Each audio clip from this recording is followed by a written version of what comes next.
As Passover approaches, Jewish extremist groups have again pledged to take over the Al-Aqsa Mosque compound under the protection of Israeli security forces. Palestinians view the move as a violation of the status quo. The Jordanian Waqf, or Islamic Trust, that manages the compound has criticized the planned incursions. They're also planning to slaughter 5 red cows. Slaughtering a red cow is believed by Jewish extremists to be a divine commandment that paves the way for the building of the third temple, replacing the Dome of the Rock. We are the Beis Din of Yerushalayim, and we have paskined that all Jews around the world have an obligation, a chiyuv right now, to do whatever is in their power to come to Eretz Yisrael, and that is the mitzvah of the Torah, and that is the mitzvah of today. Something incredible is unfolding in our time. Something many believed would never happen. For over 2,000 years, the Jewish people have lived without a high priest, without daily sacrifices, and without a functioning temple in Jerusalem. But today, something has shifted. The ancient garments of the high priest have been remade. The sacred vessels have been prepared. The red heifer has been bred.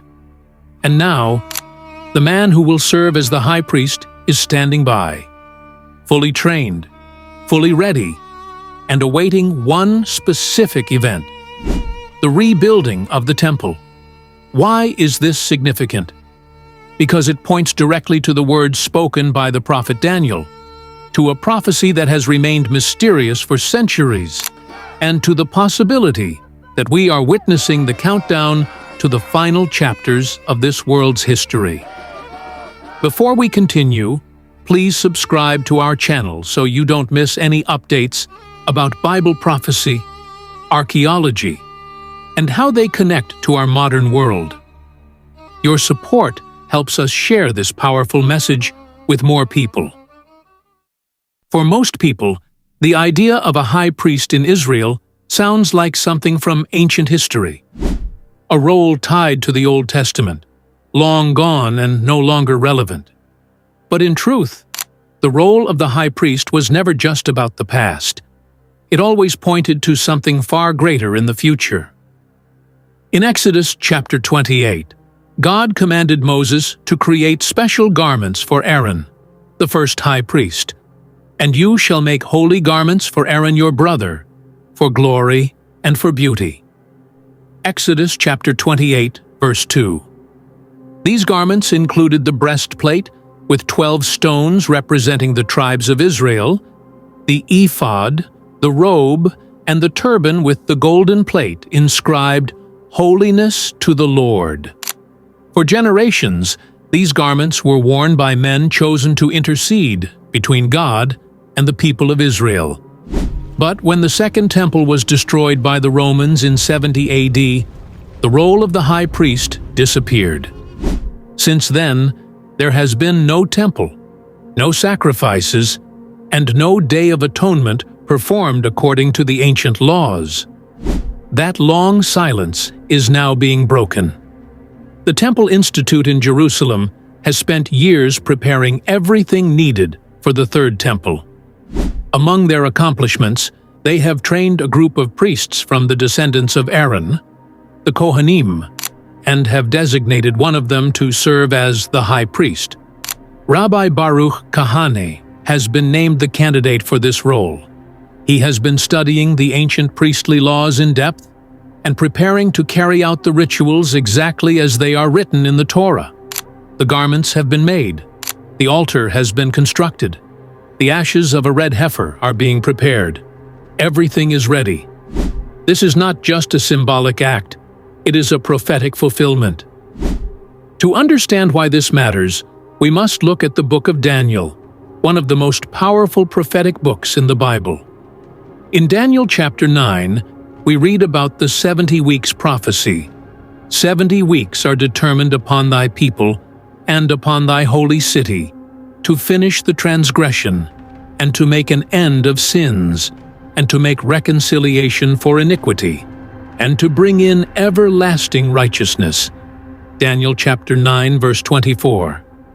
Later, Daniel speaks of a time when the daily sacrifice will be taken away. And he shall confirm the covenant with many for 1 week. And in the midst of the week he shall cause the sacrifice and the oblation to cease. Daniel chapter 9, verse 27. For nearly 2,000 years, this part of the prophecy could not be fulfilled because there was no sacrifice to stop. But now, with a high priest ready and trained, and with preparations for daily offerings in motion, Daniel's words take on new meaning. Many Bible scholars believe that this verse refers to the rise of a future world leader, the Antichrist, who will make a 7-year peace agreement with Israel and then break it halfway through by stopping the sacrifices and desecrating the temple. If this interpretation is correct, then the re-establishment of the priesthood and the possibility of daily sacrifices are not just religious milestones. They are prophetic countdown markers. They are signs that Daniel's final week, the 70th week, is near or already beginning. Right now, the temple is the only thing missing. The priesthood is ready. The garments are ready. The utensils are ready. Even the land where the temple once stood has become the focus of intense debate and international attention. The Jewish people believe that the temple must stand on the Temple Mount in Jerusalem, where the Dome of the Rock currently sits. For this reason, building the temple is not simply a religious challenge. It is a political and global issue. Yet despite this, many within Israel are calling for the rebuilding of the temple. A growing number of Jewish people, especially the younger generation, are expressing their desire to see the temple restored.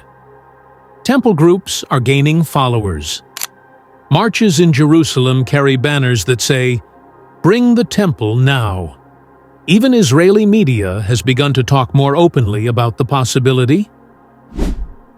For believers in Jesus Christ, the rebuilding of the temple is not a reason to fear. It is a reason to stay alert and watchful. Jesus himself warned us to be aware of the signs of the times. "When ye therefore shall see the abomination of desolation, spoken of by Daniel the prophet, stand in the holy place, then let them which be in Judea flee into the mountains."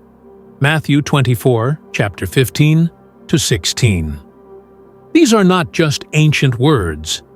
They are a direct reference to Daniel's prophecy and to a real event that will happen in the future temple.